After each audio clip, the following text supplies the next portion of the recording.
So now we near the end of the Tamers story. And when I first watched this, I felt like this season went on forever, but in that kind of good way.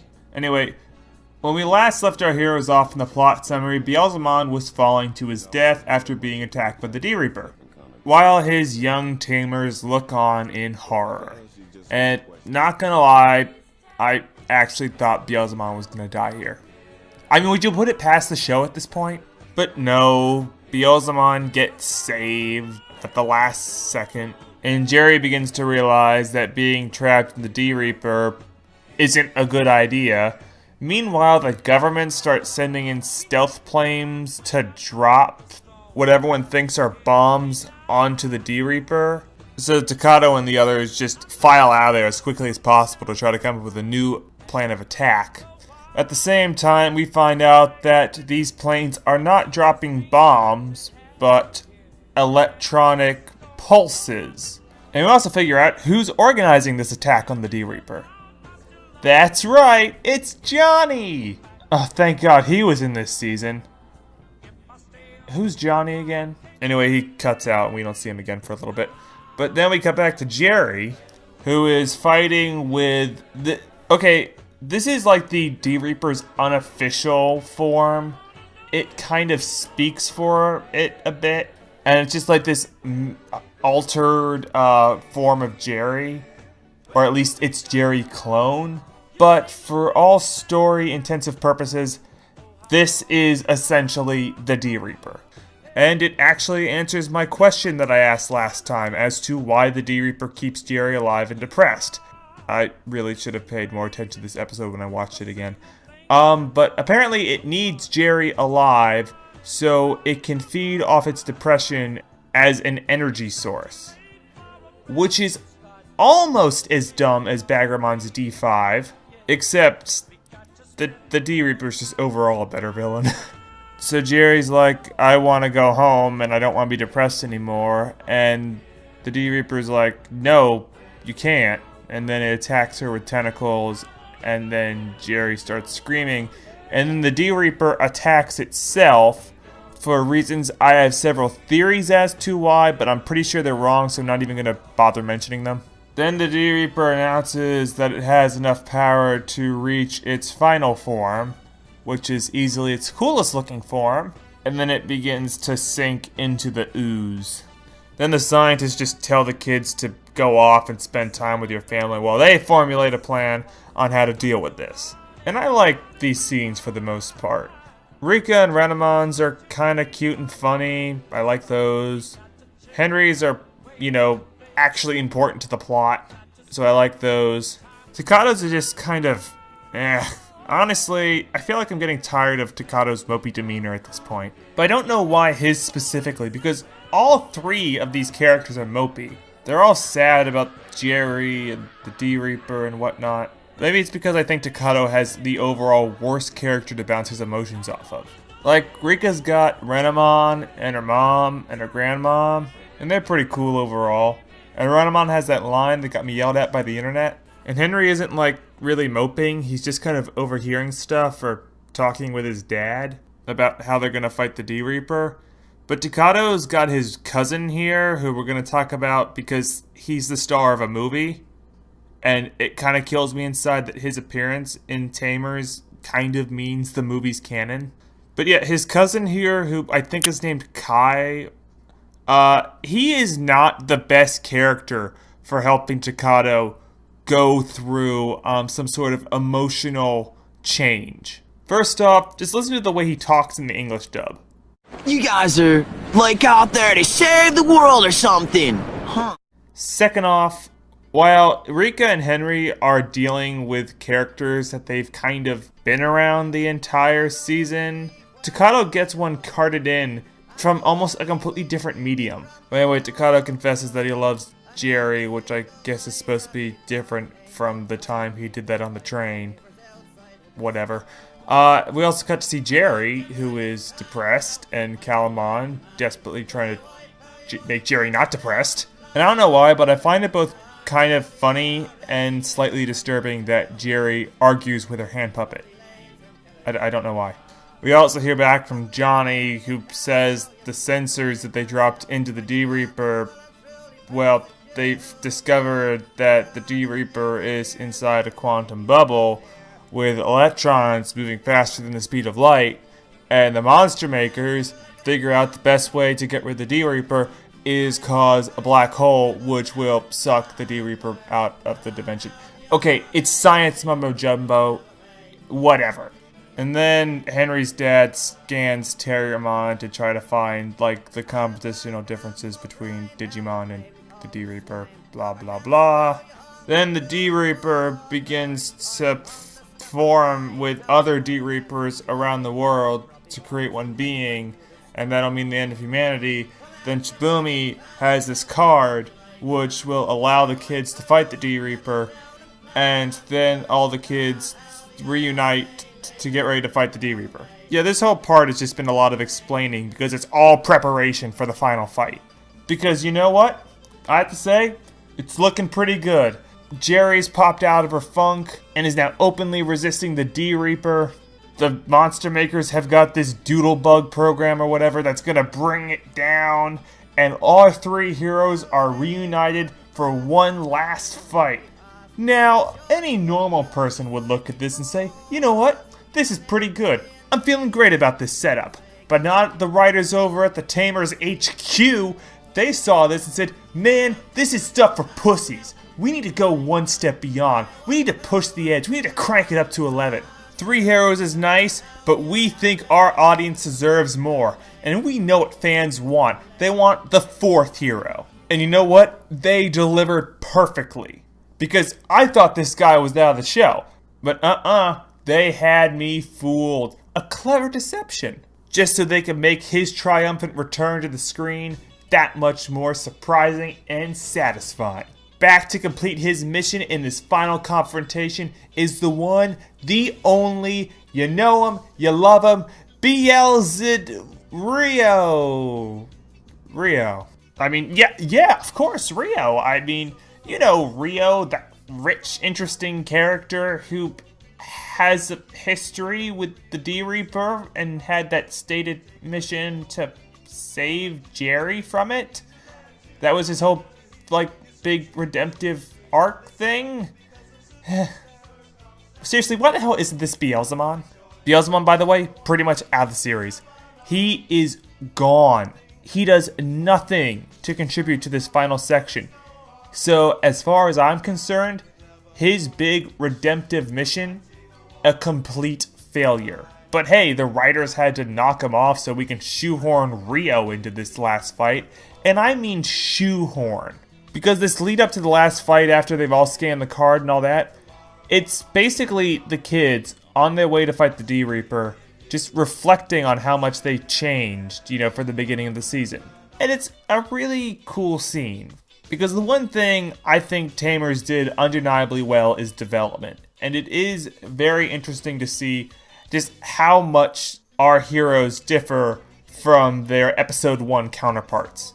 And then you've got Rio here, who's just floating awkwardly because he was introduced halfway through the season, had like overall 20 minutes total worth of screen time. But the show does give him, I believe, one line where he tries to contribute to our heroes', you know, reminiscent dialogue. Let's see what he has to contribute. How could I? I was too busy calling myself the Digimon Queen. You believed it, of course. And why not? You are the queen, second only to the Digimon King. Oh, shut up. Yeah, you don't get to talk anymore. At all. But you know he will. And it'll be terrible. But yeah, before we have the final fight with the D-Reaper, we have this fight between the heroes and the D-Reaper Sentinels. And then Grani gets hurt. I don't know if I ever mentioned this, but Grani is the name of the arc that became Takato's glider and has sentience. Then the D-Reaper almost kills Calamon and Jerry's upset about it. And then you cut back to Henry's dad, Yamaki, talking about how they have a plan to get rid of the D-Reaper, but they wish they had another way. And then the D-Reaper... I'm sorry if I'm jumping around a lot, but just a lot of stuff is happening in a very short amount of time. It's really cool in the show, but it's very hard to summarize. So anyway, the D-Reaper opens up a portal to connect its real-world form with its Digimon world form. Yeah, the Digireaper's got two different forms, one in the digital world, one in the real world. And once they connect, it will spell the end of both worlds. But this is what the scientists want, because this is when it's at its most vulnerable state and needs to destroy both versions of the D-Reaper to completely wipe it out permanently. And they do this by, you guessed it, engaging the Juggernaut program, which opens up the hole that brings forth the digital D-Reaper into the fight, and the heroes split up, with Takata going to rescue Jerry from the main D-Reaper, while the three other heroes decide to stay and fight this D-Reaper. So Takata starts fighting the D-Reaper, trying to save Jerry. He fails at it pretty hard. But then Grani comes back, and in a sad scene, sacrifices himself to give Takata new super armor. And at this point, I normally complain about the show like elevating one kid above the other, or at least elevating him above the rest of the group. But it's handled well here because it's at the very end of the season, and also the other not-so-privileged kids are not sitting on the sideline. They're actually doing something very important. They're fighting the other D-Reaper. I just thought I'd mention that for something that we are going to talk about much later. But that's the end of the second to last episode. And now we get to the last episode, which starts off with Takata flying, Jerry having escaped the tentacles of the D-Reaper, now actively trying to escape, and this scene. God, just kill me. Okay, so like I said, Takata and Jerry and Calamon are doing their own thing, but what are Henry, Rika, and the other guy doing? Well, it turns out this version of the D-Reaper that they're fighting is really strong. Their attacks don't seem to be doing anything. But that's when Ryo comes up with an idea. Basically, he wants Rika to transfer all of her power to his sword so he can cut the D-Reaper. And this is all transcribed to us with dialogue that I'm sure was meant to try to make us feel for this budding romantic relationship. But all it does is make me wish the D-Reaper would just kill both of them. Or you could die. Did you ever think about that, Hotshot? Well, then there'll be just one less person to poke fun at you, right, Pumpkin? You big twerp, you're just doing this to impress me, aren't you? So is it working or not? This is the second worst conversation I've ever heard Mosafon take part in. So Rika prays, I guess, and that sends energy to Ryo's sword, and armor of hers is stripped off, and his sword grows bigger every time, and everyone makes the joke about sex, so I'm not going to. Also, whenever 10-year-olds are involved, the last thing I try to do is picture them having sex. So instead I began to list in my head all the reasons why this doesn't work as a resolution to Rika's character. Because that is pretty much what this is. The three kids each have a big scene dedicated to them, where it's like their last hurrah, it's the last thing they do in the season, it's some like heroic gesture or whatever.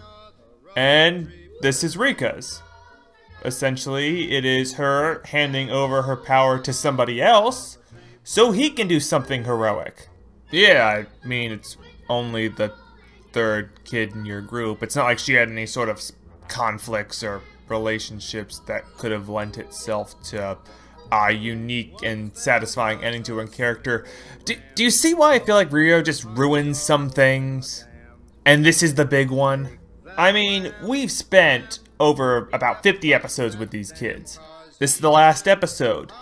This season has put a lot of focus on the characters as individuals. So it's around this time that maybe we should be reflecting on these characters and giving them endings that fit with what we know about them. Not introduce a character over halfway in, then shoehorning him into the final fight and having him take focus away from the endings of other characters. Because the way this plays out, this seems more like an ending for Ryo's character than it is for Rika's. Ryo is obviously the main focus, and Ryo's the one talking about sacrificing himself for the greater good or whatever. And Rika's just off on the sideline just effectively saying, I can't do anything, I'm gonna let this man take care of it. She's not growing or learning anything about herself, it's just, she's right where she was from the beginning, with Rio towering his superiority over her. With the big change in this ending being that now she basically admits that he's superior to her. And with this submission of Rika's will, Rio manages to do something really cool and manages to win his uppity rival as his female prize, as a sort of icing on the cake for the wonder that is Rio. Hey, you know what might have made a better ending for Rika? I don't know, I just had some ideas. You see, what a lot of writers would do in the situation that's been set up here with this sort of rivalry is they would have a scene where the underdog rival, which is Rika, does something to save the life of or overshadow the superior rival, which is Rio, thus making them equal in some way, with neither one able to claim ultimate superiority over the other, thus allowing to continue their quote-unquote cute rivalry, but instead on equal grounds. Or they would have Rika do something cool on her own, separate from Rio.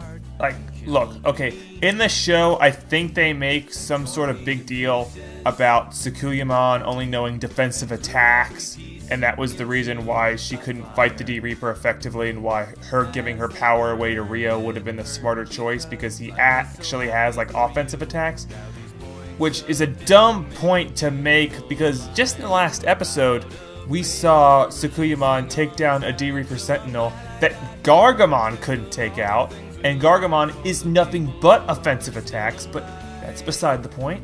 They could have had Tsukuyamon use, like, a shield to deflect an attack that the D-Reaper shot at them, and it, like, disrupts a force field or whatever. I don't know. We're dealing with a world full of digital creatures that come to life and are fighting evil computer programs. Be creative. Just find something else for this character to do that doesn't have to heavily rely on someone else. Or instead of having Rika do something with Rio, we have Rika do something with Beelzemon. All that talk that Rio was given about, like, oh, I'm sacrificing myself for the greater good, that just reminded me, wasn't that Beelzemon's whole thing? Sacrificing for the greater good? I mean, you made the comparison to Jesus Christ earlier. You might as well go the full Monty with it. Have him do some sort of possible sacrifice. And Rika and Renamon doing something in tandem with Beelzemon, you know, possibly sacrificing himself to fight the D-Reaper, would actually be better than with Rio, because Rika and Renamon actually have, like, a history with Impmon, have more of a relationship, and this relationship has actually helped develop both of their characters. Unlike Rio, who had a pseudo-relationship with Rika to try to push forward pseudo-development, which actually wasn't even pseudo-development. It wasn't development at all. It was just Rio saying how cool he was, and then the show scolding Rika for not recognizing it. You wanna know what makes this even better? After Rio does his big dumb blade attack, which looks dumb, we learn that it didn't even matter.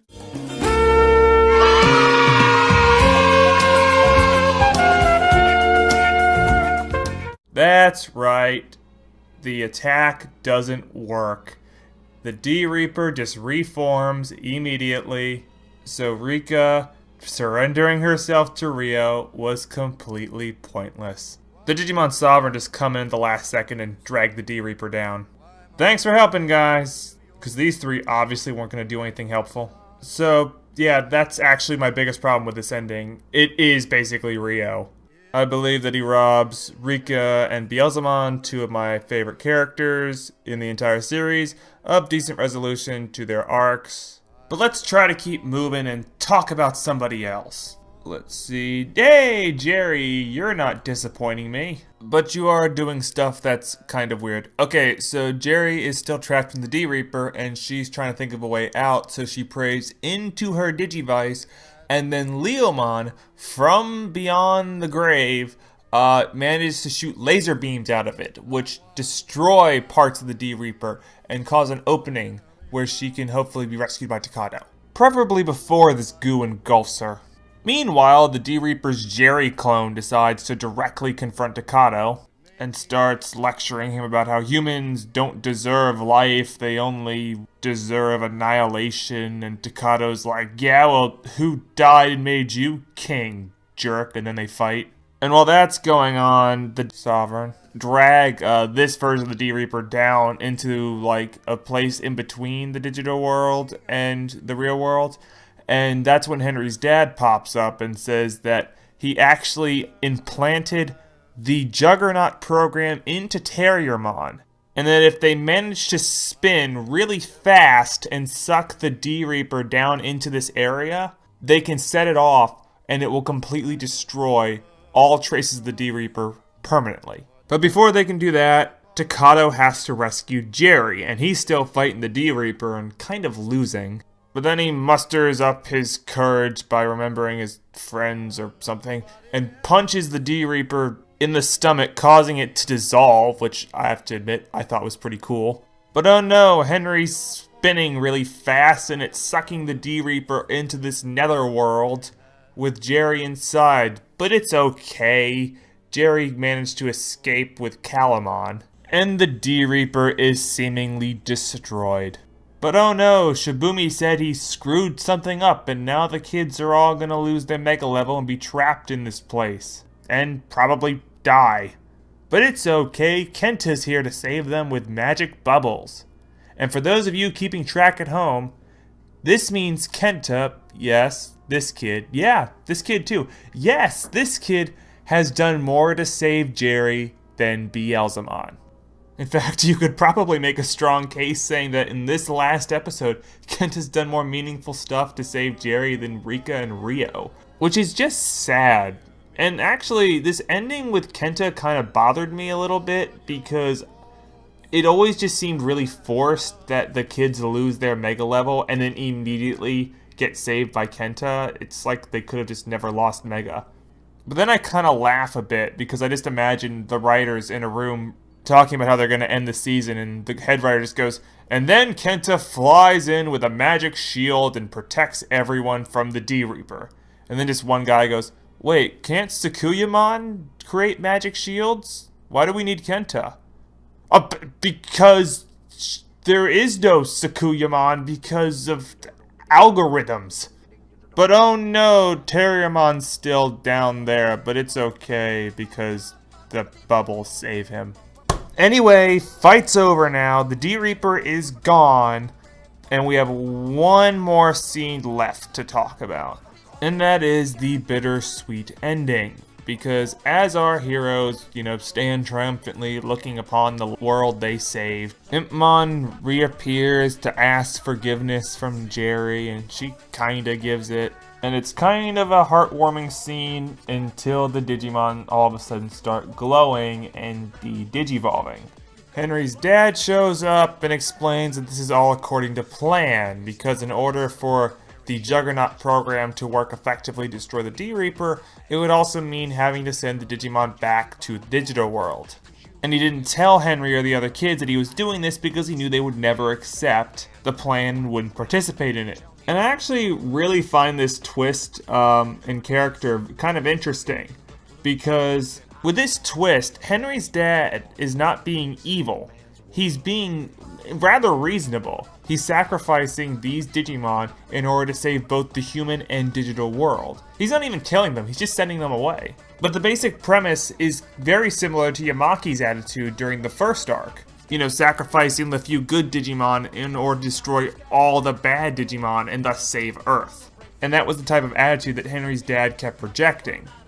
But as time went on, Yamaki did soften up. But also apparently in that same time span, Henry's dad became hardened and began to see the relationship that his son had with his Digimon as expendable for the greater good.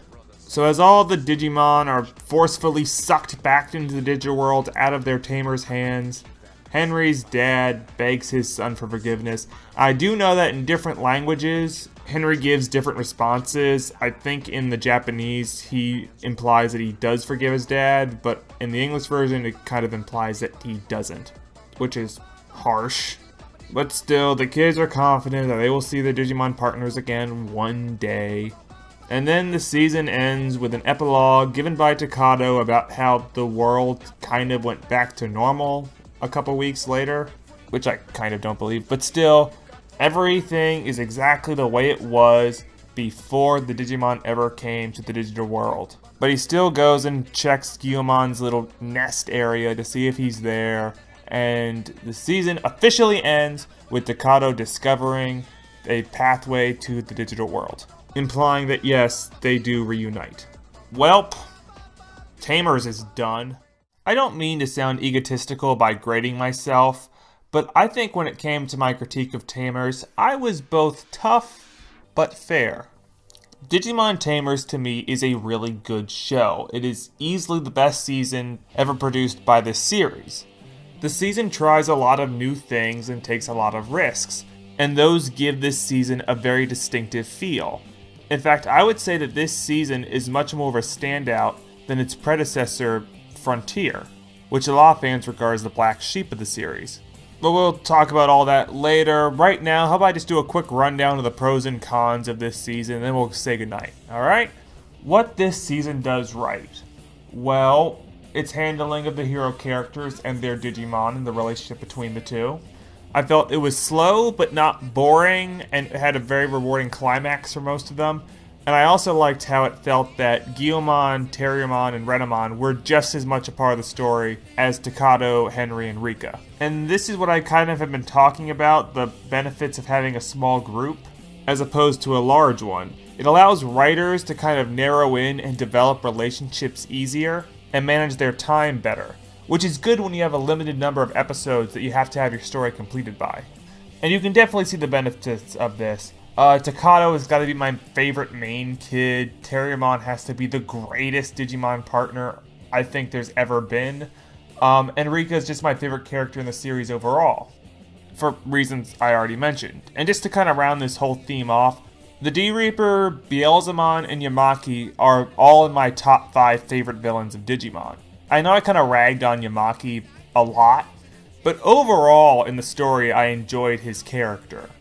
And I was originally going to cheat and say that the entirety of Hypnos was one of my favorite villains because that included Yamaki, his technicians, Henry's dad, the monster makers, and this guy.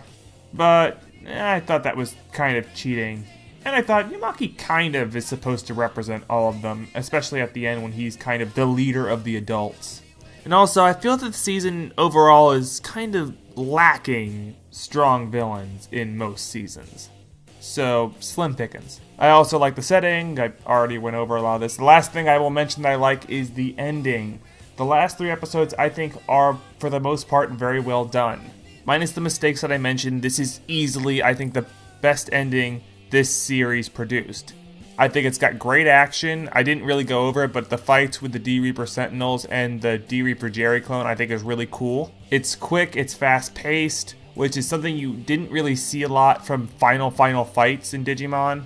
And although I think me trying to summarize the ending made it seem discombobulating at times, it's not. It's actually handled very well with all the characters doing separate things to fight the D-Reaper, like the adults doing computer stuff, and Henry doing this, and Takada doing that. It all flows very nicely in the story and adds a sort of urgent feel. It doesn't seem too disjointed at all. And the bittersweet ending that this season has is also probably the best one in the series. I swear to you, I watched this season with somebody who hated anime, hated animated cartoons just in general, and they were crying by the end of this. They just thought this ending was so sad and the characters so likable, and the fact that it just kind of gets you, like it kind of catches you off guard, whereas in, let's just say, Adventure, when the kids are told that they have to give their Digimon up, they get like an hour or so to mull it over and say goodbye, and then they leave. This one is, you get 30 seconds to say goodbye to your Digimon, and then your Digimon are forcefully ripped out of your arms and then fly away. Yeah, this season just knows how to hit you sometimes. But anyway, let's talk about the things this season does wrong. I think the handling of villains like Yamaki weren't the best. The second arc is terrible. And of course, Rio. I hope this season really kind of explains why I hate him so much. That was literally half the reason I decided to do Tamers in this critique in the first place. The other half was for me to try to explain why I thought Data Squad was more entertaining than Adventure. But we'll get to that. This, I hope, sets the record straight on my thoughts on Rio. I just feel that he robs so many characters of so many missed opportunities that could have just made them better. And that ending just pissed me off so much because you could see that that ending was supposed to have Beelzemon in it. You could see that it had just been leading up to this moment where Beelzemon would possibly sacrifice himself in a fight against the D-Reaper to save Jerry. All the setup was there, all the symbolism was there. It just seemed like it was the most logical thing to do. But somebody said, well, we gotta knock off Beelzemon so Rio can save the day. And it's just so disappointing because it turns what could have been a fantastic ending into an ending that's still better than all the other endings. But just, you can see there was so much more to it. There was just so much missed potential for a lot of characters. It just kind of made me feel a bit empty at the end. But I'm going to meet the people that rapidly defend this season halfway and say that a lot of the mistakes and a lot of the missteps that this season took seem to be out of the head writer's hands. It seems like its biggest obstacle was time and the number of episodes it had to be completed by, which is just something that you're always going to have problems with.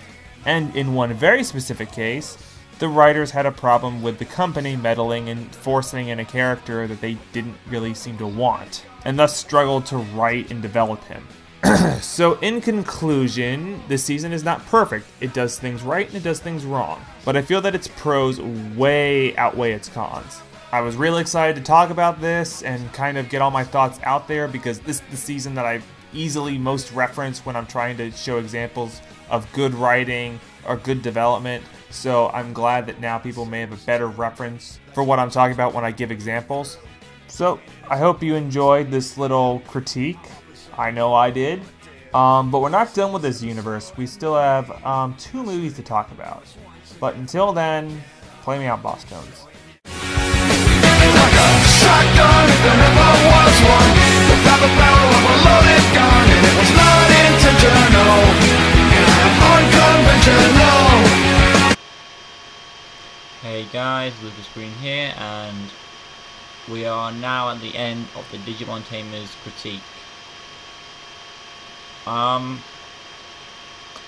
As you know, I've if you've watched all the videos up to the finale, I've stopped there. 1, because I haven't seen the movies. 2, I don't know if I should do them or not. If you want me to do them, let me know and I'll see if I can get them up. It would just take a little time. I just want to say I have hoped you enjoyed re-seeing them if you've seen them all. And, well, it's really sad to see Cactus Casual go. It is, but I hope I did some of you viewers, some of you subscribers of him proud by releasing these videos. If you're wondering why I didn't do all the seasons, it's because, first of all, most of them I couldn't get hold of. Second of all, I want other people to release content of his besides me, because to show that they were fans too. So of other seasons like O2, Adventure, Cross Wars, Hunters when it's released, Data Squad's good, all that stuff, and Frontier. I think I've said all the seasons, but if I've missed one, let me know.